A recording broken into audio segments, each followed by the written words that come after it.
little bit about my story. I was once a church planner. I was a executive pastor for about 3 years.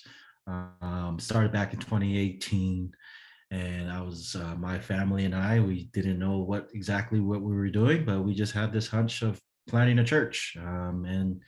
And contrary to what everybody else believed about planning a church, in the sense like it's a lot of work, yeah, we experienced all of that of waking up 6 in the morning on Sundays and leaving in 4 in the afternoon. And but along the way of church planning, um, I found that, and keep in mind, like we've been in ministry, my wife and I have been in ministry for years, but in a context of an organizational church and institutional church, it's a different, yeah, it's a different game, because you're not just uh, a youth leader or some type of leader in a church. You're looking after uh, a whole flock, if you will, of people that are willing to wake up on Sundays and go to your church, and you got to take care of them. And then the other side of it, you got to take care of the organizational part of it as well. And what I found, for me being a young pastor or a young leader in that sense, yeah, there's this weird power dynamic that happens, right, in church planting, especially like the distribution of power. Who's the actual quote unquote lead pastor, or who's making decisions? And from my point of view, as it progressed, and as we were growing and as we were putting systems and processes in place, I started to feel that we were having conversations about these power dynamics that were very much in-house, but wasn't very much publicly said. Co-pastoring, who's who. Like I had the title of executive pastor, so that automatically means that I'm just second in command, right? But we had initial other conversations about our power sharing and things like that. So for me, I just probably had a huge misunderstanding, and on top of that, the denomination that I was in, it was in this weird tension, even with the LGBT community, right? One of my great good friends I couldn't marry because of the bylaws or whatever laws they had according to the denomination. And I think the cherry on top was I started to feel like there has to be a better way of doing church. There just has to be a better way. It's not sustainable in this model anymore.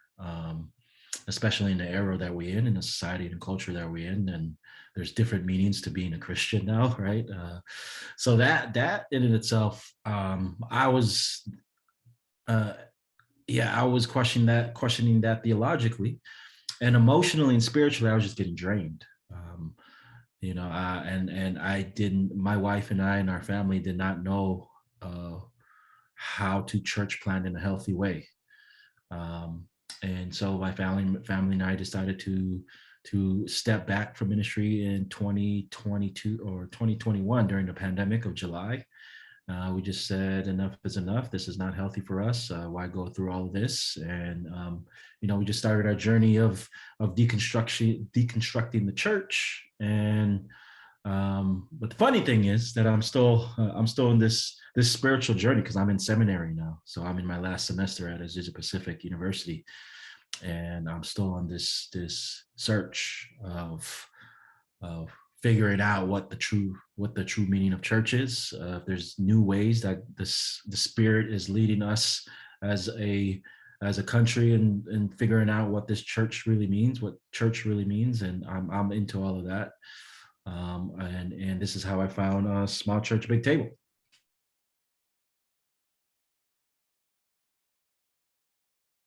And I still don't know what I'm going to do with the degree, but I found it was more of for me, it was a more perspective of grace, because I haven't been in academia, and through this program I was accepted.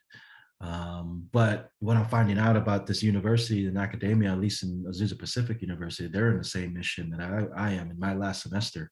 They're trying to figure out what to do in this,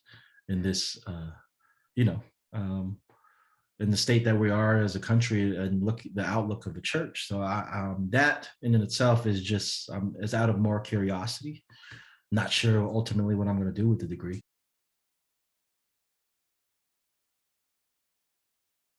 I was looking for a mentor and I was looking for guidance because I still had this hunch and this interest in the church.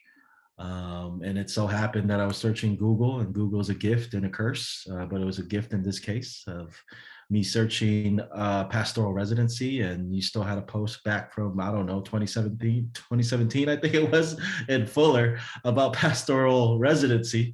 And that piqued my interest, and I started going into this rabbit hole of searching, and your name popped up.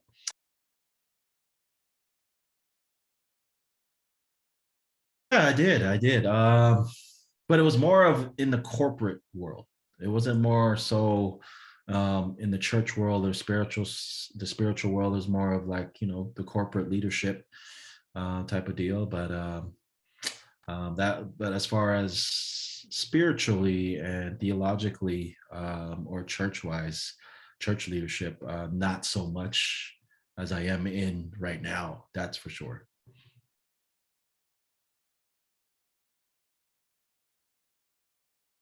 Search for people who who pique your interest, whether it be about the church, whether it be about leadership, whatever you're into. Seek those who have been years ahead of you. Kids. So my younger self, I would definitely seek out mentors at a young age because it goes a long way. And it just makes the process of life a lot easier, and the processes of what you're thinking, decision making, and things of all that, of just life in general, having some guidance or having some counselors around you will make the process a lot easier. So that's what I would tell my younger self.